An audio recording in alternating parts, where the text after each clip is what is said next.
What is up, everybody? This is the Commanders Draft episode again on the Redzone DC Media channel. We're going to have a lot to discuss. We're going to recap a little bit the first week of free agency, what we think, what our thoughts so far, and we are going to get to the main event.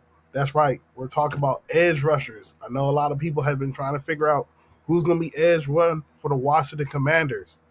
We're going to find out. We're going to talk about some possible targets at 29 and beyond. So buckle up. It's time for Commander's Draft.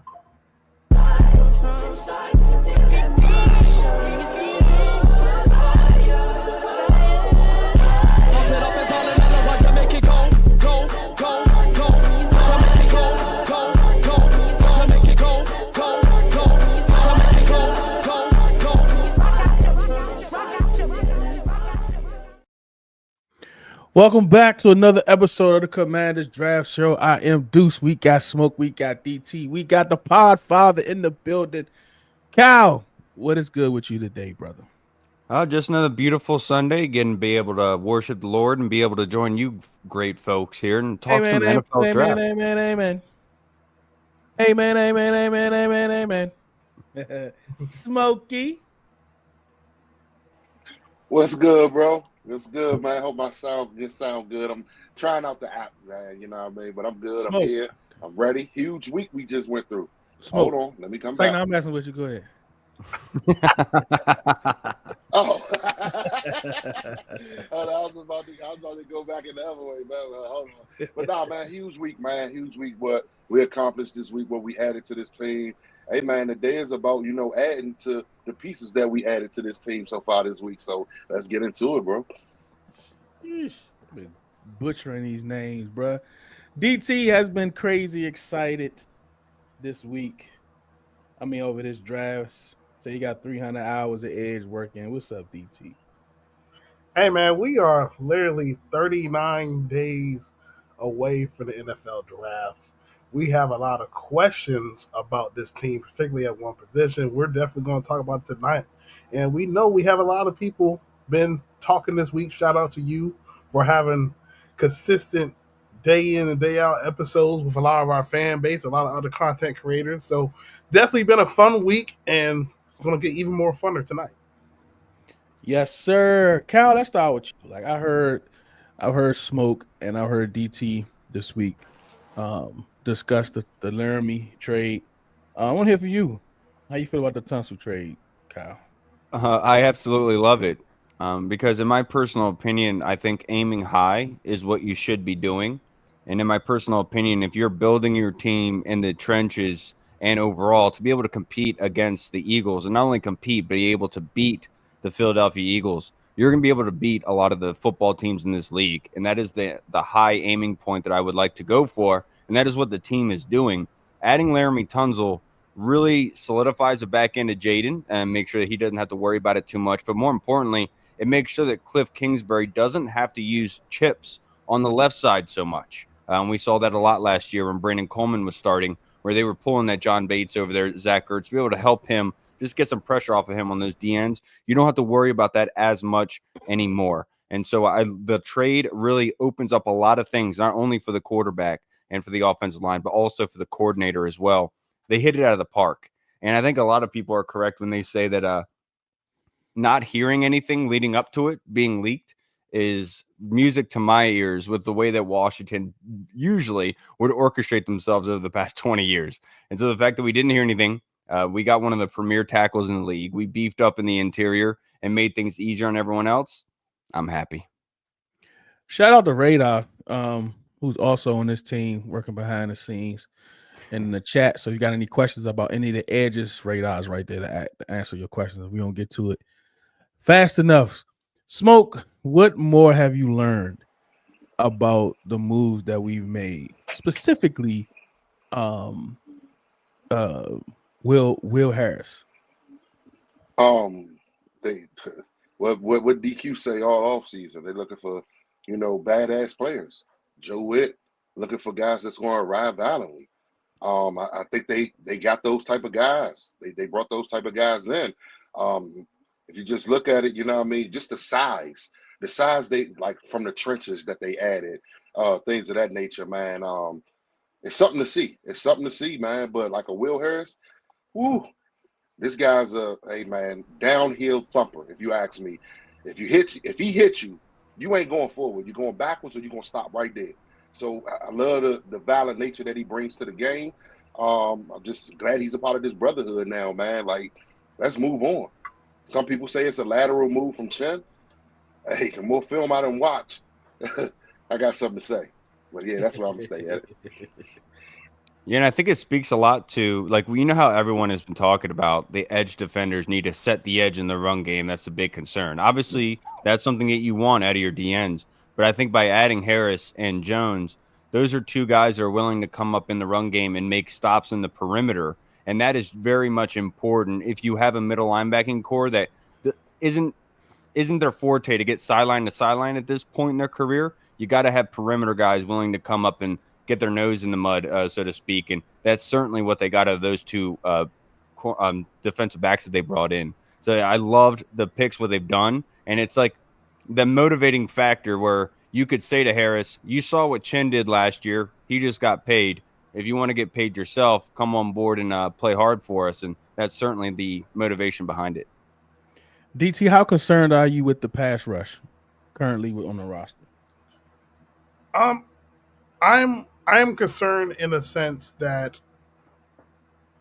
we don't have a guy that is the number one guy that can draw the most attention and the one that can help out others. Last year was more of a manufactured simulated pressure system. We definitely saw that change once it started to take up against Arizona, started to run 2D shell, sending Frankie Louvu or Bobby Wagner against some offensive linemen and things like that. So it was a rush by committee with Frankie Louvu. And I think for this style of defense, you want to have a guy that can get after the passer one-on-one and that can help out guys like a Johnny Newton, who is a pass rushing defensive tackle, and Dorrance Armstrong, who can play the 3 and outside. So that can help create a tons of creativity on the defense. What about you, Cal? Can I write 11 or 12 in concern about the pass rush? I respect Dorrance Armstrong. That is a big dude, and he is able to set the edge and do pretty well there. But we need more production in getting after the quarterback. It's something that I've been preaching ever since last offseason, because as much as Dallas with Joe Witt and Dan Quinn, they were able to generate a lot of turnovers. You can attest that to the pressure that was generated on every single play. That scare, that fear was in the offense because Minka was sitting there on the perimeter there, and he's able to get after you in a hurry. And so you had to be able to get the ball out of your hands. And typically, if a quarterback is throwing hurried, it's going to be inaccurate and a possibility you're going to be able to come down with the football. And so we don't have a guy like that right now. And I think the title of this episode is perfect in Game Changers, because we need a pass rush. We need an edge rusher that an offense has to game plan for, that to bring the strike fear in the offense, so to speak. They didn't have that last year. DT just expertly laid it out where they had to rely on those simulated pressures with Bobby, with Frankie. Look, they were effective at doing it, but that can't be how you generate pressure on an every given down basis. Philly orchestrated it perfectly in the Super Bowl of laying it out for you. Rushing 4, being able to sit a lot back and forcing the offense to essentially have to run on you. And when your offense is able to put up points, you're not able to be in that sort of scenario. So being able to rush with 4 and creating a lot of pressure is goal number 1 for this defense. And hopefully we can go over some guys that could do that for us. All right. Let's get to some of these comments real quick. Man. Diesel, aka Duran. We know that's you. Chosen, what's good? Chosen. Cuddy, what's good? What's up, Vito? Bad boys, might be your first time commenting. We absolutely appreciate you commenting. I know we want to need a pass rush, but I really think we need to make it a priority to get a home run hitter at running back. I think you can do both, bad boy. Yeah. Secure was good. Cuddy, no love show for Shema. Yeah, we gonna talk about Stewart. These just a few of the names we put up. Unless you want to start doing our flyers, Cuddy. since you don't, you know what I'm saying? We're glad to have you. Poster King was good. We got big up front, big trench players. Radar got a question. Yeah, make Radar work. He just be in the comment chilling. Yeah, right. When we played the Saints, Will Harris had 9 tackles. I didn't realize that. I haven't watched that game yet. I'll definitely go check that out. I'm praying McGee gets some reps and turn into something I love by what we need youth and speed. We don't have a guy that demands a double team or help on the edge. We ain't even got a guy that we can depend on that can beat one-on-one on a third. There you go, Radar. Boy. Mike Green got some weird cases, though. If McGee can get and stay healthy, he's a difference maker for sure. And coming up behind Bobby is a huge advantage for him. I also agree. Cuddy Howard, oh wow, okay, yeah. Yeah, what's up, Slim? I think they went heavy in trenches, so draft best player. Bye. What's up, Slim? Bigging up the panel. Peace Craft might be your first time comment. We appreciate you for commenting. Continue to do so. Yeah. Can I address those allegations, by the way? We're going to start off with that. We're going to start off with Mike. Okay. I didn't see him on the list. Don't make me report y'all. This pass rush is a huge issue. We already have questions in the secondary. I don't know about that. I don't know how big those questions are in the secondary. If Joe Witt has to heavily blitz to sustain consistent pressure, oh, buddy, Mike Green is up. Cal, you can start off. Mike Green is a game changer. He went to the Senior Bowl, stayed for a day or two, put some guys on their butt, and then decided to leave out of there, probably by the request of his agent, saying, "I think you've done enough at this point." He has he has so many different moves that he can hit with. I think the guy Brian on YouTube that Radar actually sent to me did a good job of breaking down his game against Southern Miss and then Ohio State.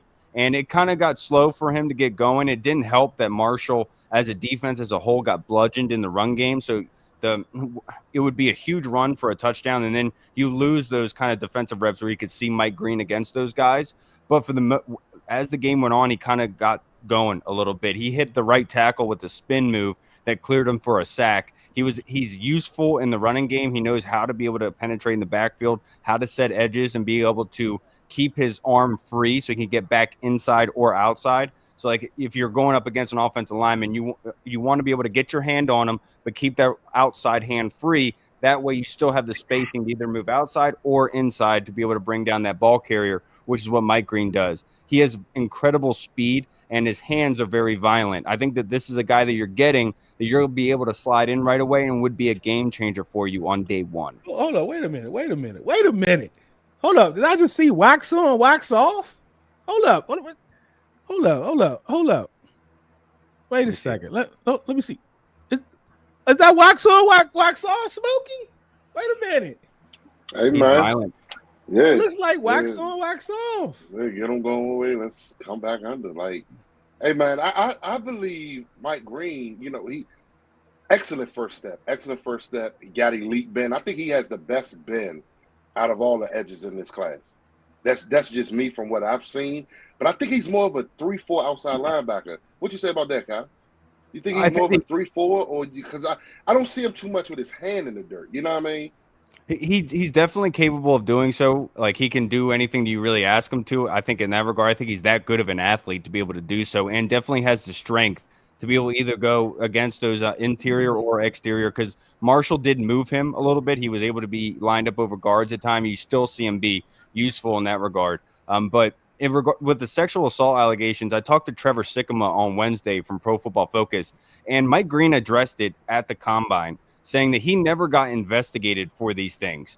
So as much as everyone likes to talk about it and make a big thing about it, obviously in the interview process, it's going to be huge for these NFL teams to be able to anchor to him in the long term because of anything that can happen off the field. But the fact that he was not investigated at Virginia or in high school for these things, it seems like it's something being made of nothing. But just like with fantasy football, if you're like the 12th pick, typically guys will let somebody fall that's dangerous, that's maybe not in a great situation, but you're at 12, you didn't think that you were going to get that caliber of guy. And so sitting there at 29, it's almost like being at the 12th pick in a fantasy draft. And so those dangerous guys are going to fall to you. And I truly am hoping that everyone does make those allegations bigger than they need to be, just so we could get our hands on him. And I'm sorry if that kind of seems I don't know how to describe it, but I'm just trying to win football games. Yeah. Yeah, I Like mean, so. you only do it so much as the law dictates, right? So, as you said, the guy came on, said he was never charged, different things like that. So you just got to let the law, Yeah, and pro football. And if something happens, whatever, then so be it. It's bigger than football. That being said, Pro Football Focus rated him the second defensive end out of 869, 6'4", 248 pounds. PFF has him labeled as the 11th overall prospect in this draft. I know Trevor Sikkema said on Wednesday he doesn't expect him to get to 29. He should be going in the top 15. I'm hoping that that's not the case, but like we'll see here tonight, there is a plethora of very capable pass rushers in this class. Mm-hmm. Like, is there any cause for concern when there's a guy this elite against the competition he saw in the Sun Belt Conference? What's up, that bro? any concern, or do you just go off of traits of what you see on film? Well, that's why the Senior Bowl is so important, Smoke, because then you're going against the top of the line, so to speak, of what's being provided to you at the NFL level at the Senior Bowl. And he dominated to the point where his agent said, you can go home now. I think we've done enough. And obviously the Marshall thing is legit. One of my followers actually let me know that he played D-line with somebody in Florida who was the coach at Marshall, and it's an incredibly good coach that he had coaching him up at Marshall. And so that he's getting top-of-the-line type of coaching there. But obviously the talent level that he's going against is something that has to be monitored. But I would go down I could list guys that came from small schools that were very, very, very good in the pros. And right. And so we got to talk like that. I know that's an elephant in the room, but to be honest, I don't really put that much stock into it because that's where you have the Senior Bowl, you have the Ohio State game to show you he can go against 5-star recruits and dominate. Let's go ahead. You go ahead, DC. I think the interesting thing about it is when you look up some of the earlier reports during the process of him going to high school. So he was actually a former wide receiver converted into a defensive end. So that showed you how freakishly athletic this kid is. To me, like, without question, in my personal opinion, I feel like he is edge one. I think this guy is a dominant force that is to be reckoned with. 17 sacks in one season. I know some people are going to be like, is that a 1-year wonder? But I think everything about him will translate to NFL level. The only thing I do have a concern is probably just the frame a little bit. Probably got to bulk up. But eventually, in due time, if he gets the NFL, get in an NFL locker room, bulk himself up, I think he'll be a force, man. I really love Mike Green. If he is there at 29, I'm running the card. And if you're looking at him and you're saying, look, as Dan Quinn and Joe Witt, if they're trying to replicate what they had in Dallas with Minka, you're looking for that type of player, right? And I think Mike Green fits that bill of what you're kind of expecting. I think Donovan Ezeiruaku also fits that bill. And I'd also be willing to bet our boy Nick Scourton does as well. If you go back to watch Nick Scourton at Purdue, where he was at less weight because at Texas A&M this year, they asked him to bulk up. When you look back a year ago in 2023 at Purdue, he was playing a lot like Mike Green does. Before we get to Kyle Kenard, Smoke, and you can start off with Kyle Kenard and what Kyle just mentioned about the weight thing, and we also, kind of heard that a lot about Kinlaw. How much does that impact a player losing that much weight in the offseason? Oh, for me? Sorry. No, Smoke. Oh, my bad. I mean, like, you talking about, like, as far as you say losing weight? Yeah. Okay. I mean, both, either or, like losing or gain, like that much of a weight change either way. I mean, it all depends. Like, some of these guys are just physically strong, man. Like, no matter the weight. They some of them are just dogs, bro. Like, they just got that motor. You know what I mean? And when I'm looking at edges, man, I'm looking for traits. I'm looking at first step. I'm looking at bend. I'm looking at hand placement when there is, times to contain and things of that nature. So I'm really not concerned with a weight factor on this team because of the guys we just brought in this week, where I wouldn't mind a smaller guy as far as a Mike Green or a Pierce or whatever it is, as far as like body structure, because we don't have that right now, on this roster. So I don't think it's a big a big issue. You know what I mean? Because some of these guys, they know their body better than everybody else. You know what I mean? Yeah. P Scribe, you got a point, but I think they'll if you see us draft him, I'll be heavily confident that they did their due diligence on this. Cal Kenard, Smoke. Well, also remember Micah Parsons had these kind of character concerns coming out of college, and DQ and company drafted him. And in the wise words of Fred Smoot, when we talked to him at draft night, he said we can't have a locker room smelling like Deacon Cologne. You got to have some guys in there with some character concerns, some dogs, and I concur with that. Good point. Hey, man, I'm going to say this about Kyle Kenard. My first thing, he's playing with pro ball players already on that South Carolina defense. He stood out this year. I think it was SEC Defensive Player of the Year, if I'm not mistaken. Yep. So, hey, man, like this guy, I put him in my list of 5 as, a possible get. I think 29 is a little too early for Kenard, but depending on what we do at 29 and 61, if he's there, I'm running that card up there. Like, this guy can contain the edge and things of that nature. And that's what we're looking for, man. So I love Kyle Kenard. Like, got into him a little bit because of Krem, you know what I mean? Like, telling me to really look out for him. And I started looking, and I like what I saw, man. I think he has that DQ attitude, stuff like that. But I'm telling you, man, that South Carolina defense was pretty solid, man. And it's some guys on that defense that is worthy of 29, but I'm going to let y'all keep going, man. Ask AJ how much film he watched on Mike Green. There you go, AJ. You heard him. Answer the question.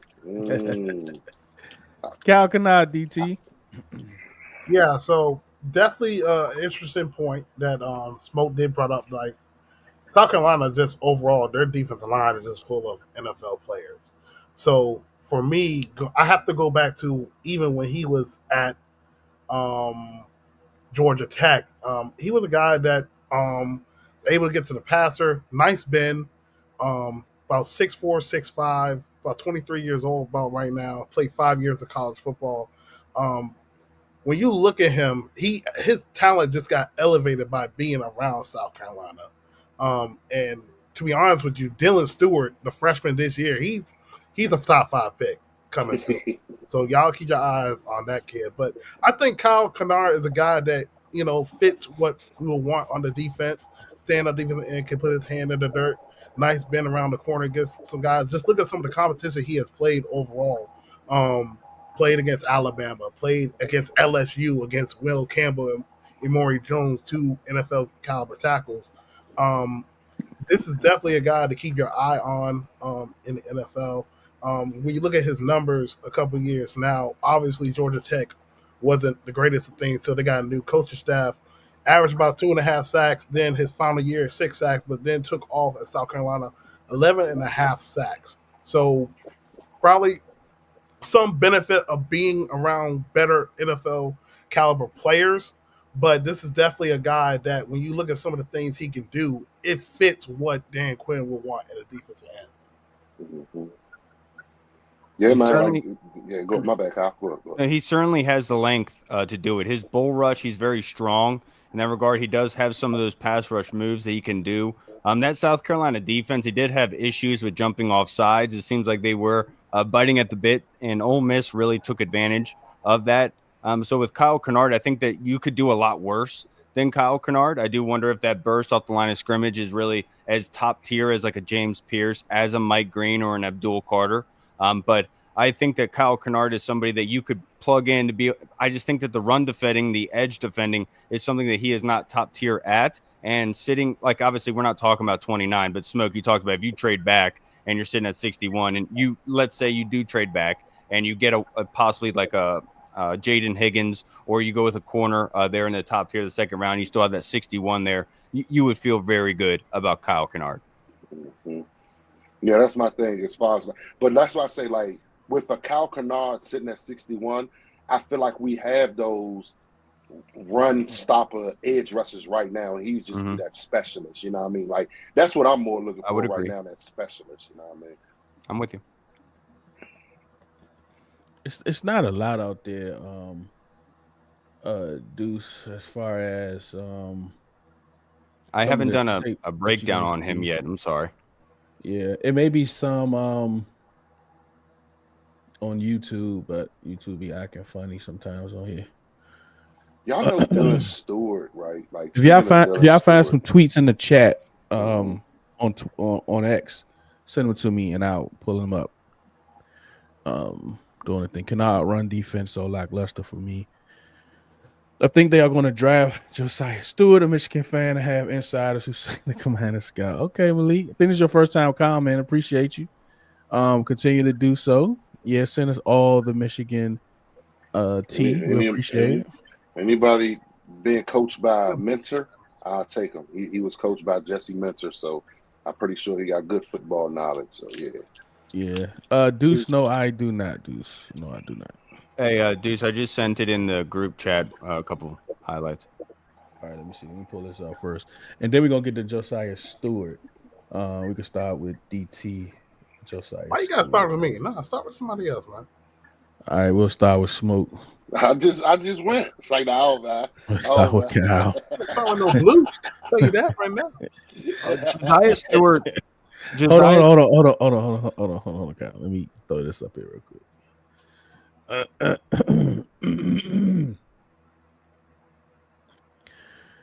we go. It's Emory Jones, Mason Taylor right there.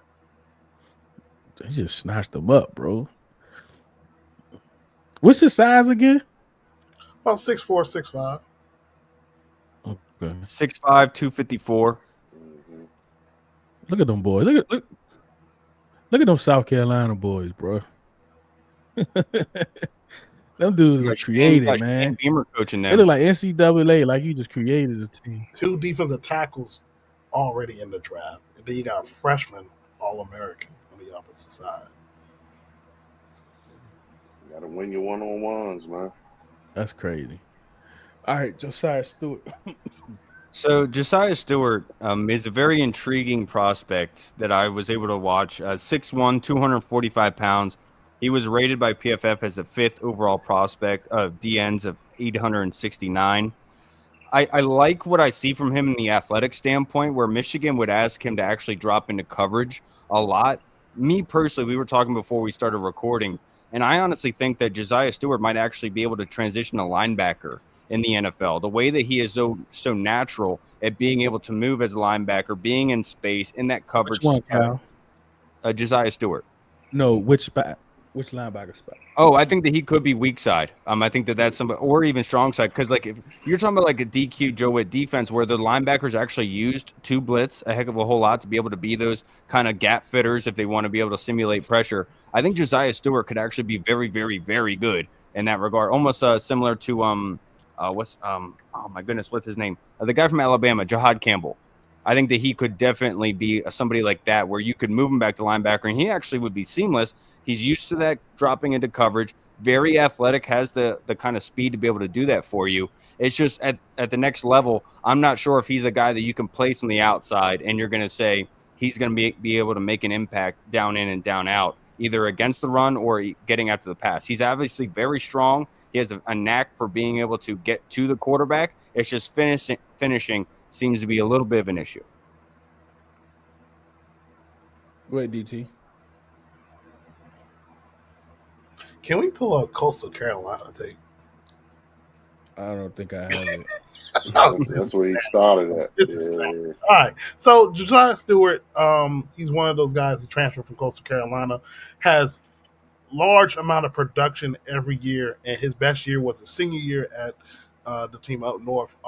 The one thing that does concern me is, especially looking at the free agents we signed and some of the guys we signed back, we can almost say that they have a type of defensive end or edge rusher that they prefer in their defense, like the 6'4", 6'5" types. Now, of course, we do have some outliers when we talk about certain players in this defense, like a Mikey Sanders show last year, who we wanted him to be the slot corner, but due to circumstance, he had to play outside, and he played despite his size.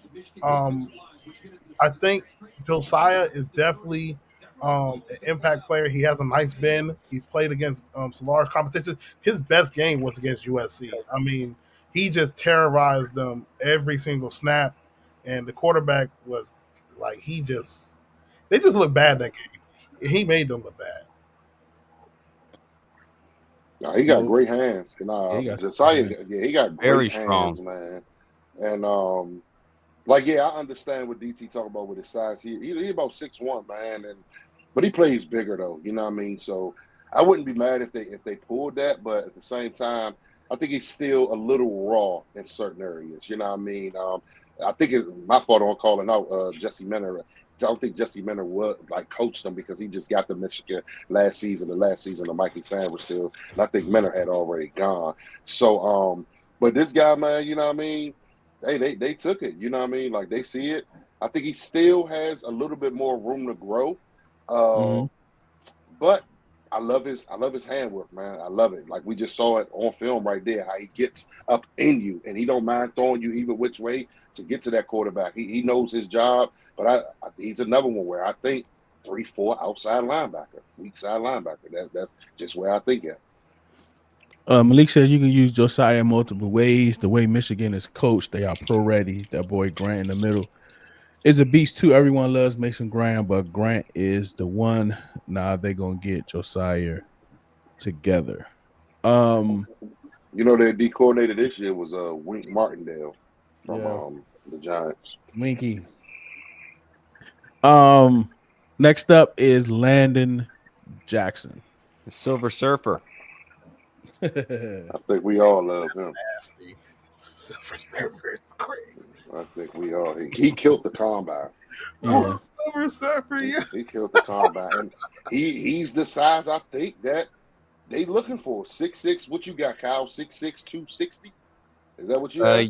Well, it's funny because like when you look it up on PFF, they have him listed as 6'7", 280, but I think at the combine it was 6'6", 270. I think you're right. And like it's weird because when you watch him, you almost get like the thought like he looks like, almost like he could be a Max Crosby type of guy. Whereas like you in that draft, it wasn't like Max Crosby was taken in the top 5, right? But there was things put together that made him very productive. And I think that Landon Jackson is certainly the type. Like what I wrote down is that he is an exceptional anchor, being able to set the run, being able to get his hand on a tackle, plant his foot, and be able to be that stop to say you're going to get around me, or I'm not going to let you at all. And I think that he's very good in that regard. Not the fastest guy in the world off the snap, but he's definitely a hard worker. He's going to have a high motor for you. He does have a good little bit of hand movement it's not incredibly violent, like a Braden Swinson. He doesn't have the burst off the line of scrimmage like you would have like with James Pierce. But the all-around game of what you expect out of a D end, I think Landon Jackson certainly fits that bill. Yeah, he's been consistent. Last 2 seasons, 7 sacks each season. Last 2, you took the words right out of my mouth with his motor. Has a very high motor. This guy plays through the whistle. He fits the bill, man. 6'6", 270. That's the type of guys that if we going off of, you know what I mean, what we did this week, they looking in that range. You know what I mean? And I think he killed the 40, man. To be that size and to run that at the NFL Combine, I think it pushed him up a little bit. I still think that if we were to trade back, say, to like 40, you could get him. You know what I mean? But 29, I think there'd be possibly other guys still available at 29 if we were to stay there. And I think one of the things that probably is hampering him is that he was on Arkansas, and credit to him for staying at Arkansas, not transferring. Obviously, he could have used other help, but teams could really go at him. So to like they could build things up to be able to take him away much more so than these other guys like South Carolina, like Kyle Kenard, where you have so many playmakers on defense. It's hard for you to be able to game plan for. And that's where I talk about the hands, where it's not like you're getting that crazy burst, but you see the strong strength hands and the violence, be able to create the separation, the space against the tackle to get around him. He's a big boy. This is one of my favorites. They put 2 tight ends on him. So he takes the one, gets that guy, and literally stops the runner.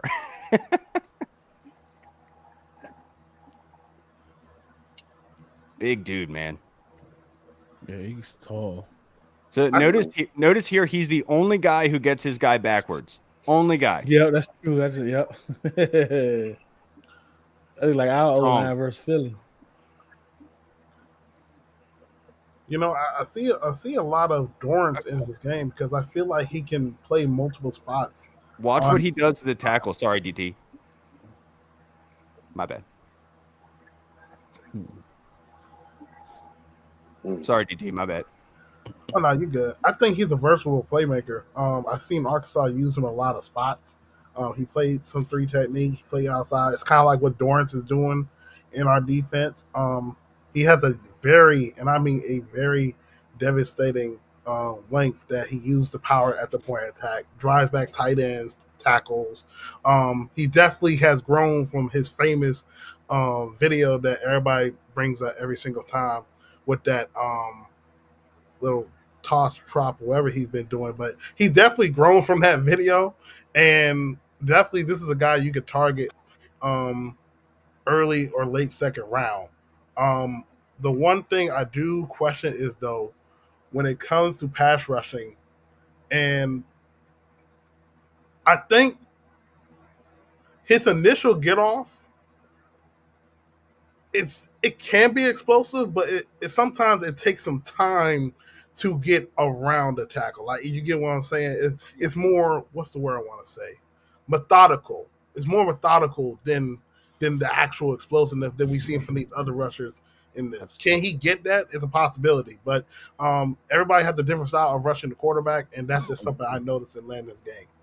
And at Arkansas, they used a lot of that the 3 down linemen, and so it's not like he's being put on an island against a tackle, right? Like typically he'd be going up against in between the guard and the tackle, which can kind of ruin things a little bit for him in a pass rushing standpoint. To your point, DT. So maybe at the next level, if you do isolate him more, he'll be able to develop that get off because it's much more so like read and react when he's in that position.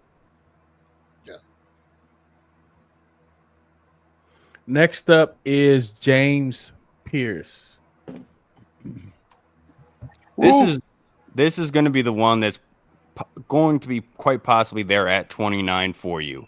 And this is the big question that I have. Because of James Pierce, you obviously see the burst off the line of scrimmage.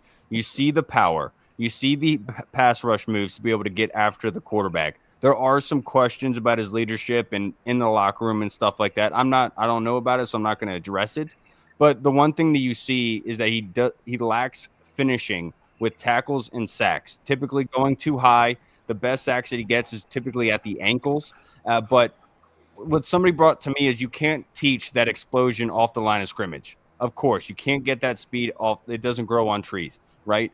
But the finishing, if this coaching staff can guarantee that they'll be able to get him to finish from here on out to be able to get those sacks, he had 8.5 sacks this year. He should have been in the double digits, but he failed to be able to make some of those tackles. And so I think at the next level, this is incredible. Wait a minute. Hold up. That's film review right there. Yeah. Smoke, that's 3 holes, Smoke. Yep. Pause. Yep. That's a natural C to stunt A. play. That's 3 holes. That's crazy. Pause. No, we're not doing that 25 DT. Look how low he gets behind the other defender. Yeah. That's crazy, bro. And to still keep his eyes upfield. Look at this.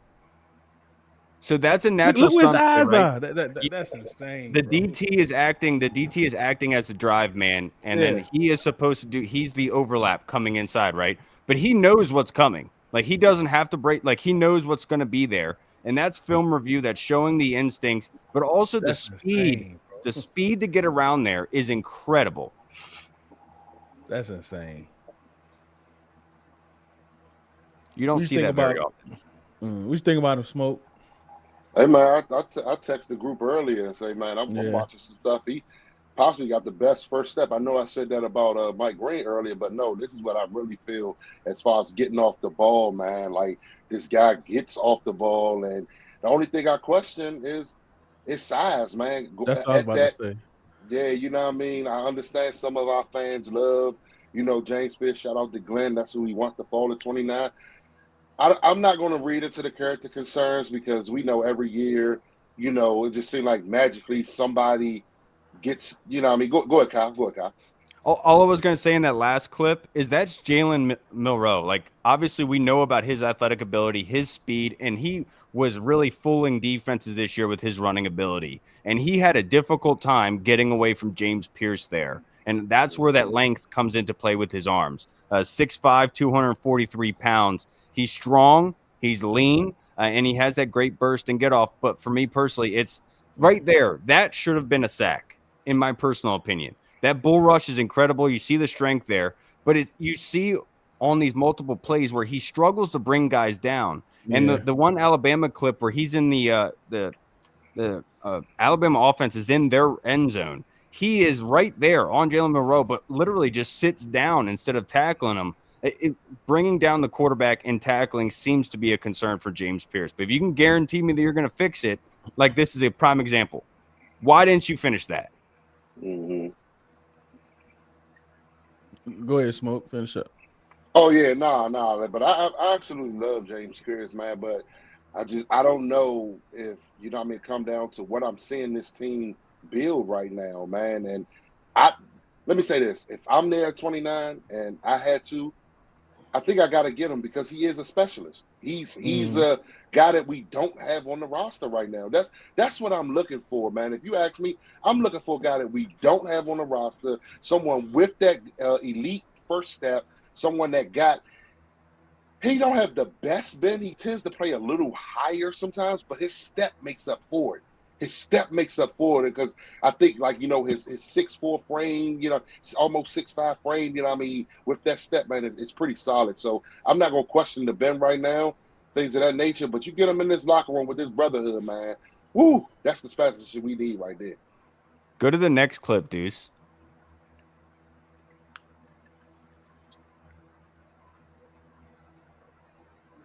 Look at that spin. Sets that up perfectly, gets the momentum going wide, steps back inside. It's just Milroe gets that ball out, but he's forced to, and it's obviously too high. But you could see the difference, in the clip before, he used a rip move to get around the right tackle. Well, he sets it up by giving that little rip move, giving up that shoulder, and then uses that momentum to turn back inside. So you're seeing the chess match between rusher and blocker, and he won again here. But even a little bit still, it's a little too high for me. If you look at it, you know what I mean? Yeah. At that, especially that clip right there. That's what I was trying to see what part of the game it was. I can't really see. I see the score, but it looks like if you get your a tackle that can put weight on him throughout the game, it may be able to slow him up a little bit. The one thing about when you're a speed rusher is when your initial move is being stopped and that's your speed, that's when you have to come up with counter moves and stuff. I think that's something he'll have to learn when he gets to the NFL level, playing against a little bit longer offensive tackles who can get his hands on him. But I think for the whole Pierce conversation, I think this is a person who has suffered from draft fatigue. There was a guy who was deemed supposed to be a top 5 pick. Obviously, his numbers didn't reflect on what he could have had. Like Kyle said, he should have probably had 13 to 15 sacks, made more plays this season. But I honestly think I see a kid that there are some questions about him. But for me, it's just obviously prospect fatigue. This dude has all the makings to be a conventional every down player. Obviously, we see some of the things like this played against Alabama, played in the SEC, played against the best of the best. I think for him, it's just learning to put some more weight on, coming up with countermeasures against these offensive tackles, and then you got something. He's definitely a starter if he's on our defense. Look at this right here, and that's a question for you, Kyle. No, look, the center has the ball probably close to his crouch, hiking back, right? I will say that. Look, hold on, Kyle. Look, no one has moved. Look at this, but him, bro. This is insane. Look, no one has moved. That's what they're looking but for. him. Absolutely. DQ has talked about this, but I will say I did slow-mo on this before I uploaded it because I wanted to make sure to see if he jumped the snap by literally a millisecond. It should have been a penalty, but it counted as a sack. me see.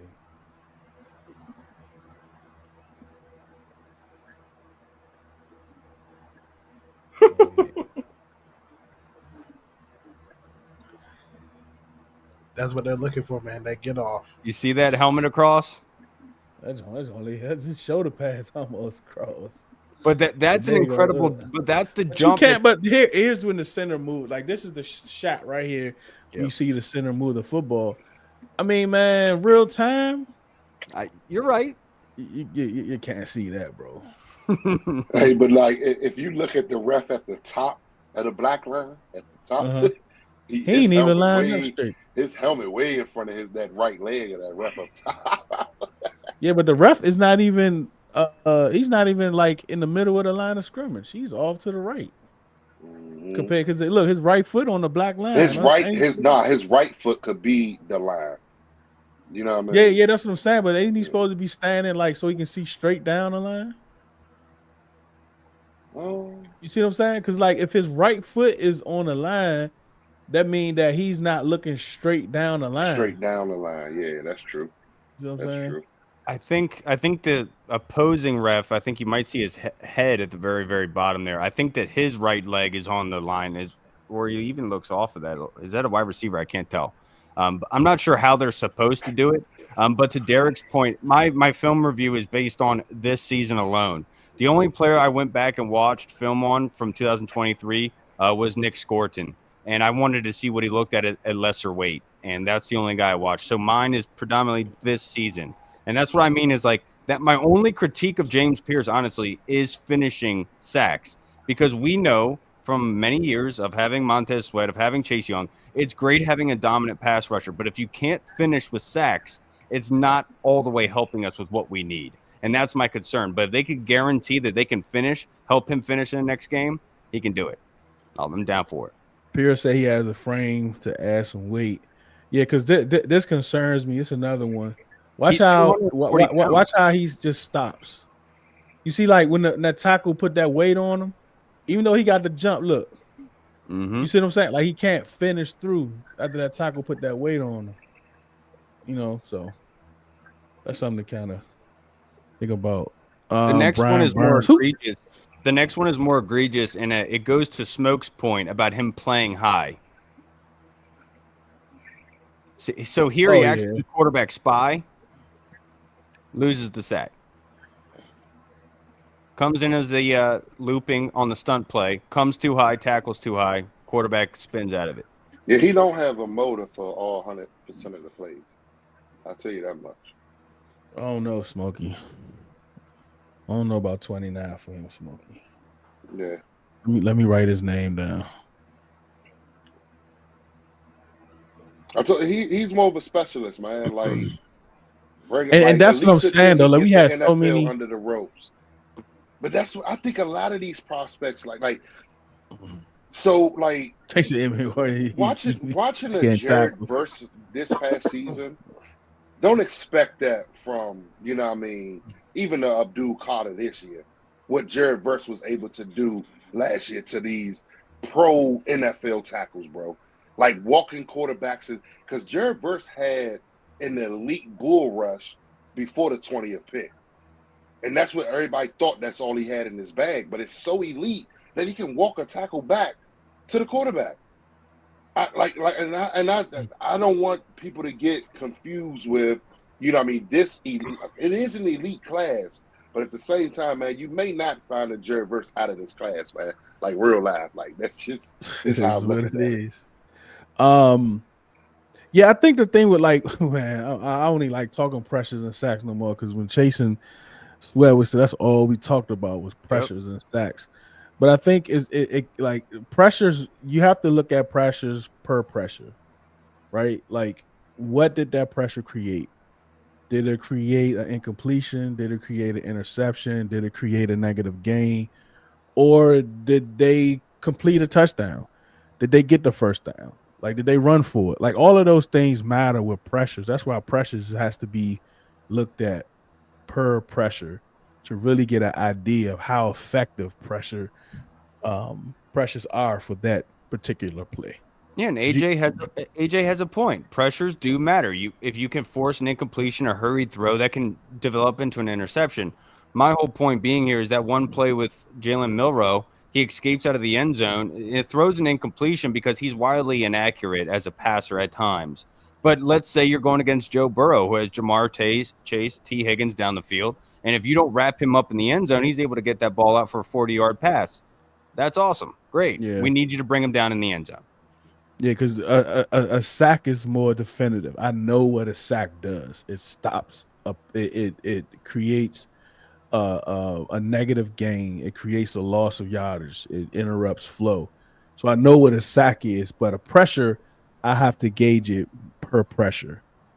Somebody got 31 pressures. Well, 10 of those led to 15-yard passes downfield. You know what I'm saying? So are you really going to take that pressure and use it as a credit to the play? You just can't.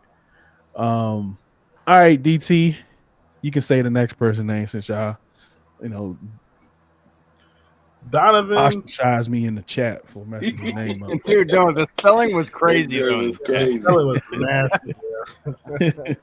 All right, up here we have Donovan Ezeiruaku, defensive end from Boston College. Yes, he wears number 6, just like someone who was complaining on Twitter because he couldn't get a couple more dollars on his check. But that is to remain the case. This guy is an interesting player, right? He plays at Boston College. He plays under Jeff Hafley for a couple years before he goes become the defensive coordinator for the Green Bay Packers. And when you look, if you look at the numbers, obviously, couple years, 2 sacks, but then he just have this big explosive year. Outside the other year, had 7.5 sacks. Donovan Ezeiruaku, he reminds me a lot of Dante Fowler, but I do think he is a better run defender. Let me go back and look at his measurables real quick. I had it up here. 6'2", 6'2", 247 pounds. Dude was consensus first team All-American, first team All-ACC, and ACC Defensive Player of the Year. I feel like he's a natural technician. Natural bend and ankle flexion allows him to turn any tight corner, maintain the speed while reducing surface area to the minimum target. Explosive first step, that's something that they're looking for. I think for him, this is a player that should be targeted by Washington. Now, some flaws. The frame does obviously scare me a little bit. I think sometimes the hand usage could be a little bit better at times as well when he's going up against some offensive tackles. But the best tape you see right here, he's going up against Missouri, and he went up against the consensus right tackle. Dog, I got Ezeiruaku name right. I can't even get the tackle name from Missouri right. That's nasty work, y'all. But that dude, he's a top 15 pick. The kid from Missouri, and you just go ahead and look at that game. He just dominated Missouri. His stop and go, he can move. Like from that last clip, his misdirection is very good. Go ahead, Smoke. Go ahead. Go ahead.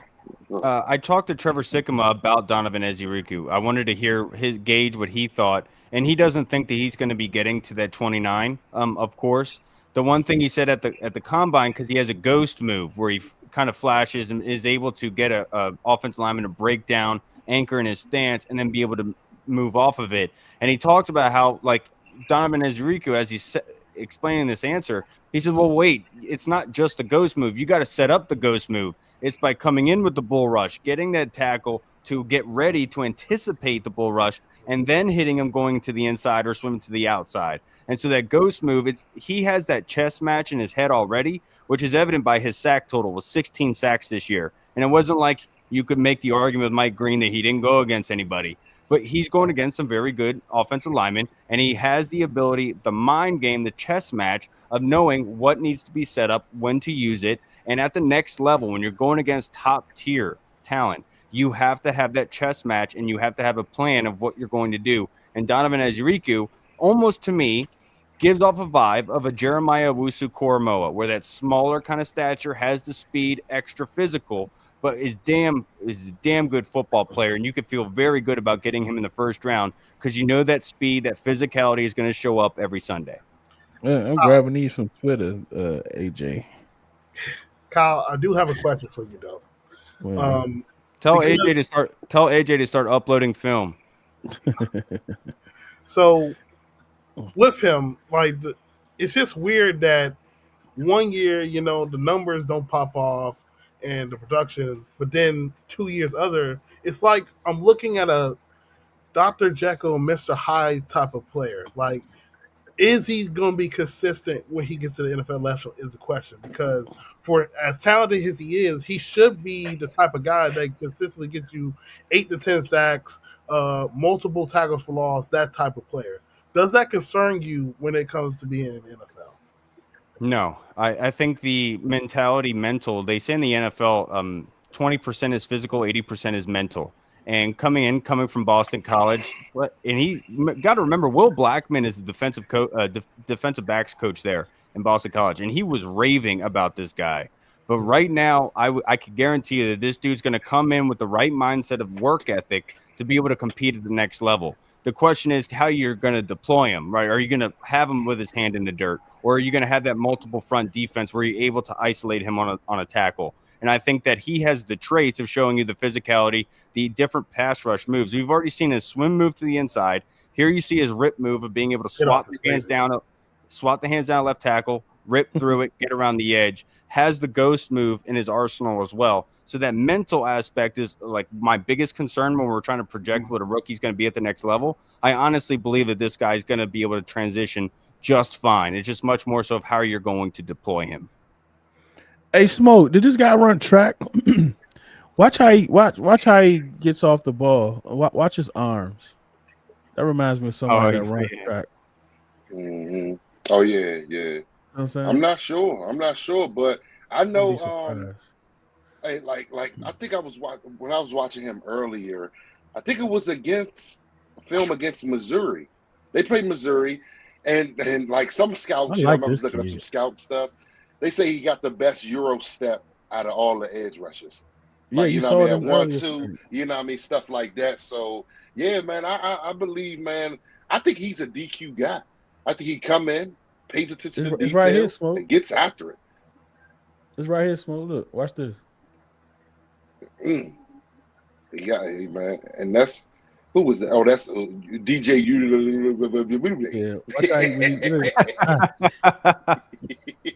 You see when he get away from the tackle, that's the two. Look, that's the Euro. But he has against Missouri. He has film where he's doing a Euro off the snap, like boom, boom, and then getting up under you. So it's like he's good, man. I like his. Oh my! Wait a minute. That swim. Ooh, a double swim, bro. Wait a minute. Look at this dude. He out here swimming everybody. Yeah. See, look, I thought people would clown on me for uploading this, but I was like, dude, a double swim. It's like a double rainbow. You have to log it. I don't know who 87 is. That dude, he ain't going to the NFL. I'm glad DT said Fowler, because I was sitting here trying to come up with a comp NFL, and I see it. I see it a little bit. I think he has a little more like motor. He does have some of those Fowler traits though, as far as high tackling. Like, you know what I mean, when he gets to that quarterback in the backfield, look, he gets so much lower than the tackle, man. He's setting the edge there. Look, he gets so much lower than the tackle. Like, will he be there at 61? Yeah, he's 6'2". He plays bigger. I think you may gotta give him 29, bro. Okay. But he might not even go anywhere, but yeah, he gonna go anywhere. I think probably between 25. I might like him a little better than Pierce. Thank you. I'm gonna hold you to that, AJ. The AJ show. Yeah. Hey, you don't have time to do a show, but you have time to watch one. Everybody got an excuse, right? What he's 6'1"? The 3 corners. Yeah, he's 6'1", 6'2". He is nice. Ben, will this guy last until 61? No. They saying no. I've been seeing a lot of mocks. A lot of people have him going in basketball background. Okay. I like that. DT, you're right. Trevor Sikkema said that he wasn't going to be sniffing 29. He thinks I think he rated him 16th overall for PFF. And Woo. I know somebody commented on YouTube was saying that the Falcons are getting him. Like, whatever. Falcons had multiple years to get an edge rusher. I know, man. Sorry, But this is the one time they're going to take the guy we want. Mhm. AJ, check your text for a second. All right, so let's start with DT. These are some of the like these guys that we just went over first was kind of like some unanimous guys between all four of our draft guys or gurus, you would say. But now it's some guys they want to point out individually that they have on their list. We can start with you, DT. All right. So first up, for me being a homer, Deuce was trying to figure out this guy's name, and I didn't feel like spelling this brother name, but JT Tuimoloau. This guy has been meeting with the Commanders multiple times during the pre-draft process. Everybody knows him at Ohio State. He has a basketball background as well. 6'4", 265 pounds, 21 years old. We all know that some of his best games has been against Penn State. But also just look at the ability to get out of he has a great get off as well. The one thing about him is his spatial awareness wherever the football is, I believe, is one of the best in college football. The ability to bat the ball up in the air, ability to make plays on the football wherever it is. He definitely has improved. Look at the spin move right there. Although he fell down, that spin move right there has been far developing. Get He that. picked that leg up too. Look at. I love it. Now, the one thing with question with JT has been, where are you when we need you? There are some times, questioning about where he showed up in the moment, but I think to me, he kind of fixed those questions this year by being in the college football playoffs in all three games. He at least had a sack and a half and made plays against some of the NFL caliber best.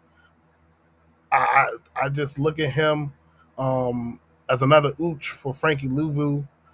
He provides that size. He can defend the run, and he a guy that can make plays on the football.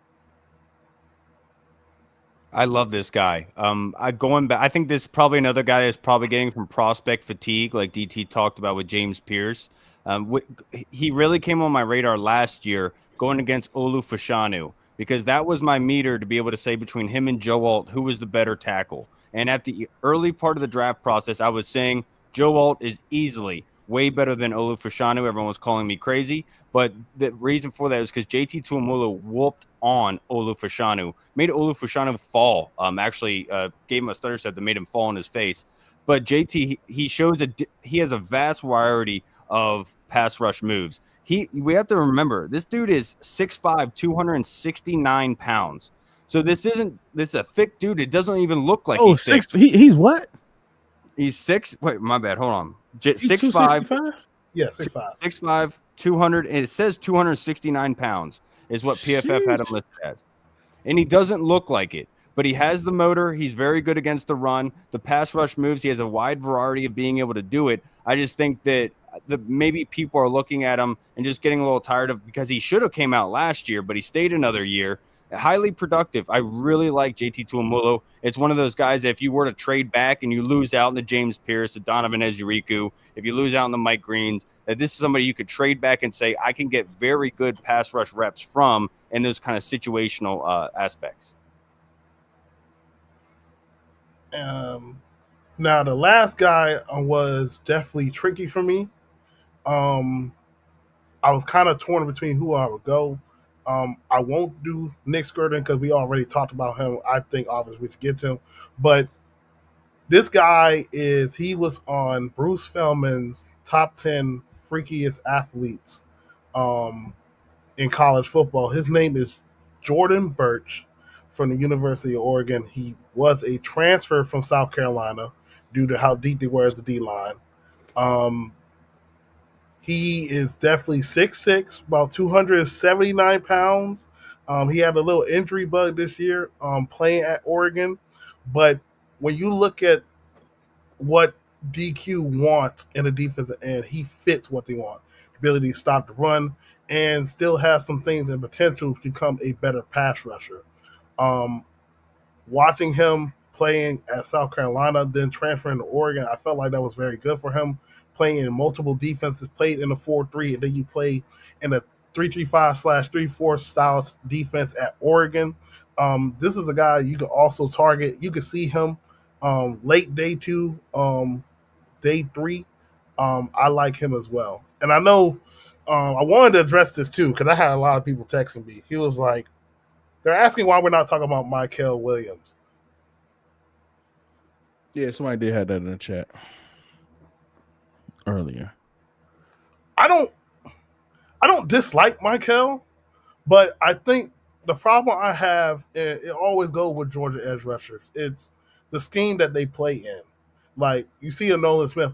Yes, he has the athletic traits, but the style of defense they were telling them to play in that defense, you just didn't see it translate at NFL level. And sometimes those defensive players, it doesn't translate as consistent as it is. Like the only outlier we really have is Jalen Carter. He has been outstanding, but obviously Nolan had his breakout year this year. But Mykel, I have to go back and keep watching more, but there has been some games he pop off. First 2 games I can point out to is obviously he played Texas, 4 sacks overall. He is young. He's 20 years old, so he definitely has a lot of years ahead of him if he was around 29. But I just have to go back and keep watching, try to see some things that would fit what DQ wants. The run stop is there, but for a team that needs a number 1 guy as edge rusher, can he be that guy is the question.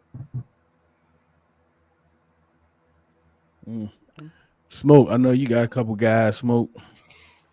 Well, we kind of already talked about one, Nick. You know, I mean, I'm not gonna bring him up, but Jared Abbey, Ole Miss. I like both of the edge rushers out of Ole Miss, Jared and Princely. But this is a guy I know he'll be there at 61. You know, I mean, we don't have a third because we upgraded the left tackle, things of that nature. But this is a guy that I got my radar out on, man. Film is good. I seen Ole Miss play about 3 times live this year, like full games of me watching them, and he jumps off the film 6'6", 275. You know, what I mean, ran like I want to say. I don't think he ran at the combine. I didn't see Jared Ivey running at the combine. I may have missed it, but his film is good, man. Elite bend, first step, good. He already kind of fits the mold of what we brought in. But like I say, man, if that's a later on pick, I would not be mad at Jared Ivey. That's really because I had him and Nick Scorton, man. Like Nick Scorton there at 29, and then I tried to do one for 61, and I wouldn't be mad at Jared Ivey at 61 or a little bit later if we were to somehow, some way move back a little bit from 61. Yeah, I would guarantee you that Georgia offense is still having nightmares regarding Jared Ivey and Princely from that game. They absolutely whooped up on them. I like Jared Ivey a lot because of like his versatile usage and being able to play on the inside and the outside. He's very big, has wide mass, and he's a guy who definitely has a high motor and makes things happen. Jared Ivey, I think, is one of those guys in that kind of multi-front defense where you can move him all over. He's somebody you could easily plug in and has the ability to stay on the interior, has the strength, but also has the moves to be able to get outside and around edges. So I like him a lot.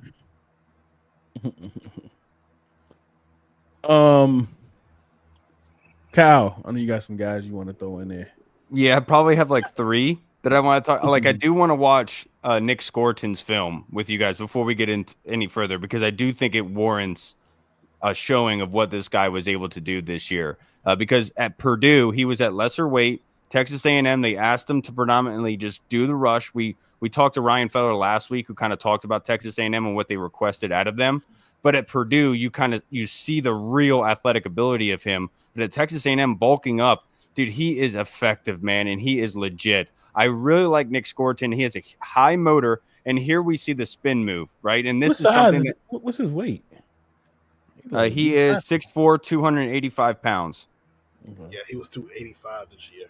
Look at that spin move. And the spin move is something that he loves to do. Going back to his days at Purdue, there's actually a highlight reel of him just literally doing spin moves in a rotation of different plays. And he's really good at it. You can see the natural smoothness of his spin where he gets that shoulder in the chest As soon as that shoulder hits the chest, he hits that spin and comes alive. Here he gets lined up on a tight end, and you can see this is what college DNs are supposed to do against tight ends when they're blocked by them. Yeah. There were a couple guys where I watched where they were able to get blocked by tight ends. And I don't like it. Greg, you just stole my guy. That's my next dude I was going to talk about. But Nick Scorton, when you watch his film, the one thing you come away with is that he is a very high motor. And there's one play in particular I want to kind of look at here. But he's also used in the pass game where Texas A&M would ask him to bounce out into coverage. And this is it right here. Look at those hips, dude.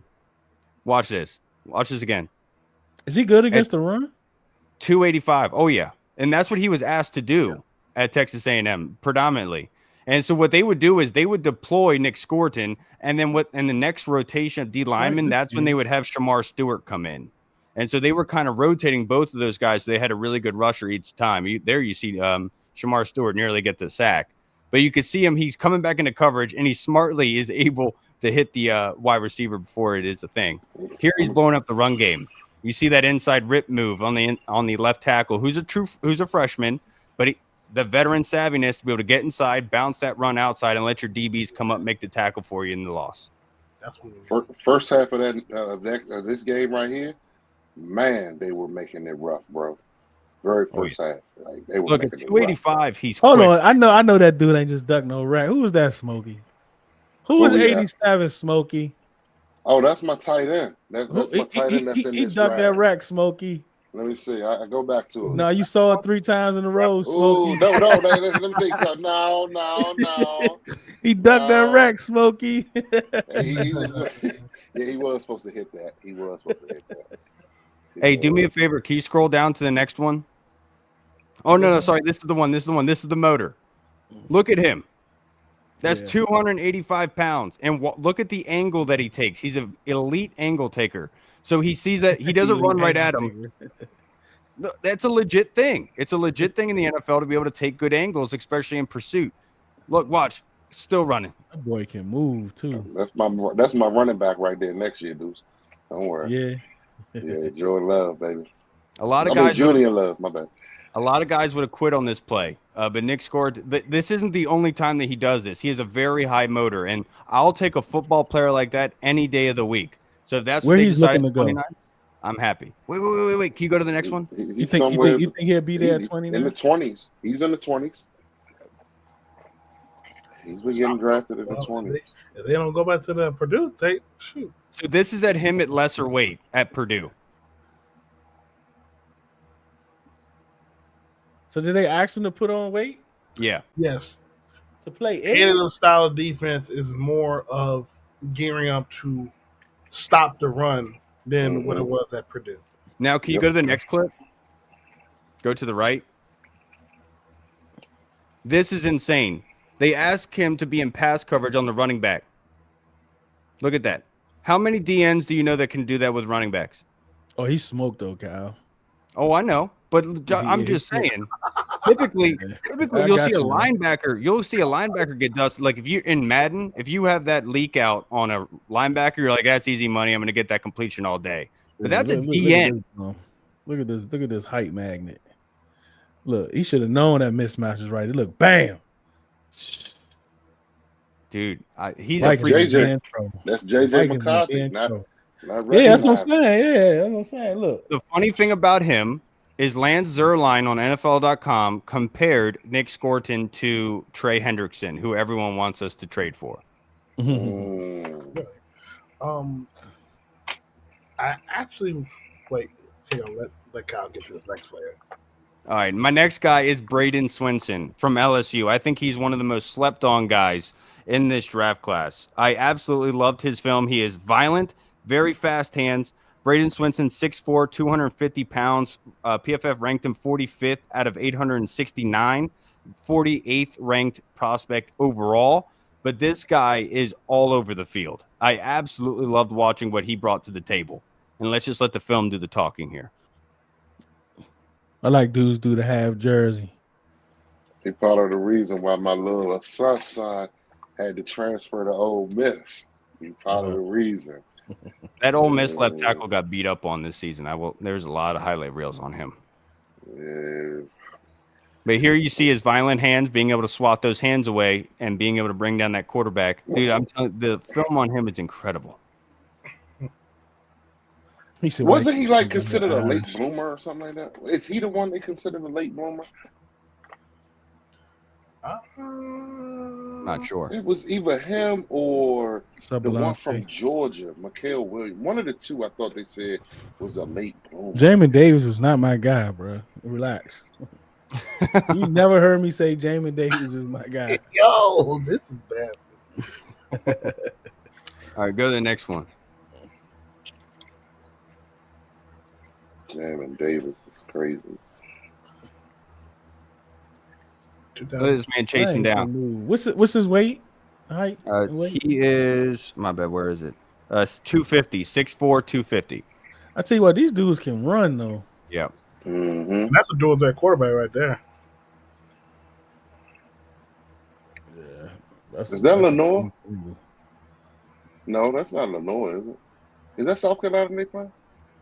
No, that's Texas A&M. Oh, Texas A&M. Okay. My bad. Shoot, LSU got Why did I don't know about Texas A&M, bro? Because they benched their starting quarterback for that guy right there. I don't know. Hey, he doesn't quit. That's what I like about this kid. And this is still a position. That's why of they need. benched him. That's why they benched him. That's why right there. Jesus Christ. And then my last guy, I promise, my last guy is Antoine Powell Ryland. I did say that, dog. From Virginia Tech. This is my dude. He had 16 sacks this year, 6'3", 252 pounds, rated 108th of 869, listed as the 133rd prospect. The reason why I really like Antoine Powell Ryland, he's highly productive at Virginia Tech. But if you're looking, like, let's say they don't want to miss out on a Jaden Higgins by trading back and they want to use that second rounder on a wide receiver, a corner, or a safety, this is somebody you can really feel confident in the later rounds, be able to come in and be able to produce for you in a pass rush type of level and being able to set the run. So Antoine Powell Ryland is somebody I've been saying for a while. Remember that name because the guy can certainly play. Boom. Short work.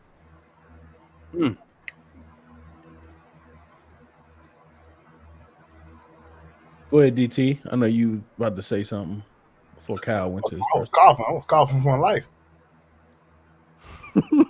You should say, huh? I was coughing for my life. I had to turn the music. But no, before Kyle went to this guy. It was actually going to the question AJ had about the edge rushers. Oh yeah, we're gonna get to that at the end. I think we about there. Wait, Smokey get back. I mean, how confident in you guys we can find a game changer at 61? Well, it depends. Yeah, I'm very confident. Like I say, I'm looking for that specialist at this point. I'm looking for that guy that isn't on the roster right now. That first step guy, that elite bend guy, may be a little smaller than what we have already. I think that is available at 61.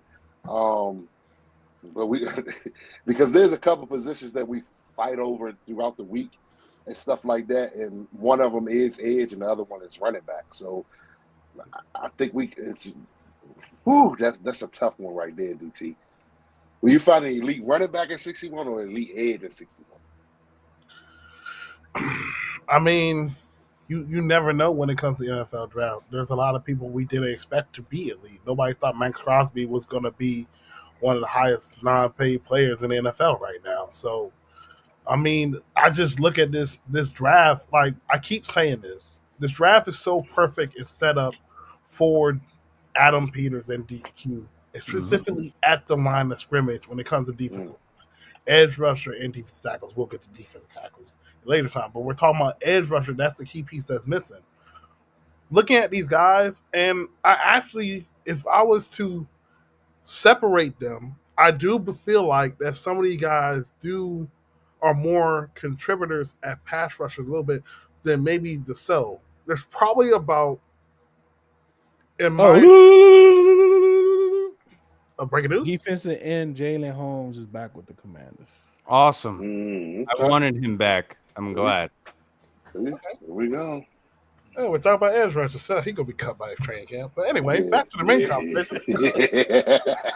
No, Ohio State guy. But I feel like if we're talking about the Mike Greens, we're talking about Nick Skirton, Shamar Stewart, and James Pierce. I feel like those 4 guys can be elite potential guys based off of the traits that they show, especially a Shamar Stewart and Nick Skirton, based on them playing at A&M, having to bulk up and just stopping the run.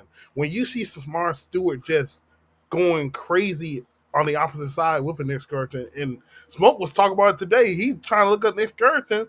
Everything that popped up was Shamar Stewart. Like, he has that trait that you want. That's almost Myles Garrett. That is almost Max Crosby. Like, I can feel definite about those guys. And that's not to say those other guys don't have it. They can develop and become that guys too. They just have certain things that they have to work on. Is obviously dealing with framework, dealing with hand usage, and just learning how to have counter move against NFL caliber offensive tackles. Yep. All right. So this is the last question. Are there more contributors as pass rushers in this class or elite potential guys? That's a good question. At this point, I think it's because it's so deep, right? Like when they say, if you see someone say there are 27 defensive linemen, defensive edges with at least a second round grade on them, all of them not going to be elite. You know what I mean? A lot of them are going to be just contributors and stuff like that. So as far as there are more contributors by far than elite guys in this edge class, if you ask me. All right. Kyle? It's a dumb question because whoever gets drafted to Washington is going to be elite. We already know that. But no, honestly, AJ, you know this. It all goes into what situation that you're walking into, right? Like I'm scared of JT Tuamulu going to Philadelphia and replacing Sweat. That's an easy exchange right there for them. They could slide him in. He's not going to have a lot of eyes on him. The DT is going to eat a lot of that attention, and he's going to be able to go to work on his pass rush moves. And they're in that position that they can make that move. With Washington, it's much more so of how can we make all of it work, right? How can we get those DTs to work off of those DNs? And how can we – but the thing is, the traits is what's going to transition the best in year one. I feel very comfortable with saying that Nick Skirton or Donovan Ezeiruaku or Mike Green – and we can't go a whole episode on edge rushers without addressing the elephant in the room in Abdul Carter, who has a wide variety of pass rush moves himself. And what he did against the tackle from Minnesota, he's going to be drafted in this one, did a very good rep on him. But majority, you have the ability to have some elite guys, and it's a very small handful. But there is a massive amount of contributors in the middle to late rounds in the edge rush. It's incredible how many guys that there are in this class. And I honestly feel comfortable with any of them getting placed in here because I know what DQ and Joe Wade have said. You get what they're good at. You find their strengths and you put them in those scenarios. And so that's why I'm very comfortable with being able to say whoever Washington gets, we're getting production out of them. And we saw that with Dante Fowler, who was kind of quiet until this year where he got double-digit sacks. Similar sort of scenario if you were to go with those middle rounds. But if you want the elite guys, you're probably going to have to be in that early 20s.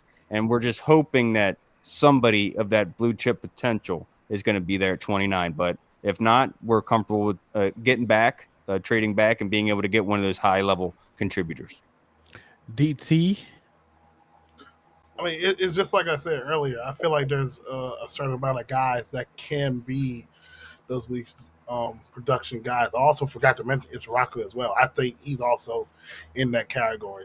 But I don't think that's really a problem in a sense because I feel like for this staff, they're able to find out, like you said, what they can do the best and contribute to a team that needs to play out right now.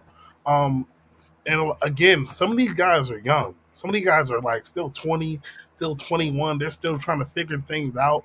That's where coaching comes in with the trades. That's when they're able to mold the clay up and make them to better players of today and tomorrow. So there are some guys off gate you can be like, yeah, I feel like they're going to be those guys. But I wouldn't rule out the others because, like I said earlier, there's a lot of guys that we didn't expect to be some of the best players in the NFL. Like Trey Henderson over here demanding a trade and trying to get $30+ million, and he came from what, Florida Atlantic, I believe. Nobody expected that. I agree. All right, man. We definitely about to get out of here. But he didn't go against top tier competition in college, though. DT. Who? He didn't go against anybody. Who y'all talking about? Oh. Gotta pray the Steelers fall in love with Jackson Dart multiple times. Oh my gosh. Jackson Dart. Oh yeah, I gotta post my daily hashtag here we not tweet. I almost forgot. I think it's Shador, man. If Shador's in the back end or Jackson Dart, I'm praying that one of those guys falls there so we can get back if the elite guys are gone. Oh, let me see something real quick before we get out of here.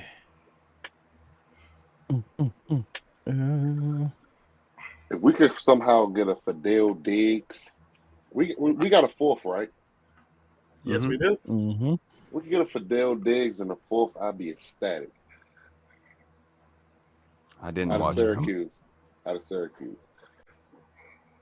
I'll watch him. I'd be ecstatic. Let's see how it got.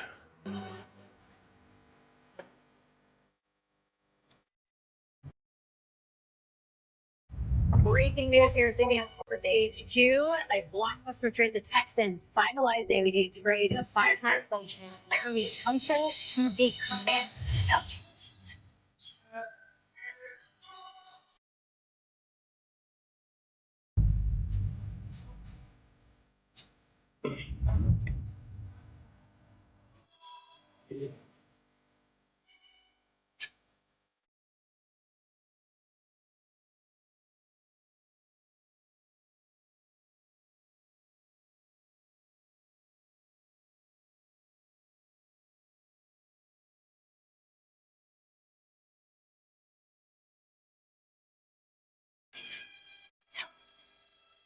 Oh, that's awesome.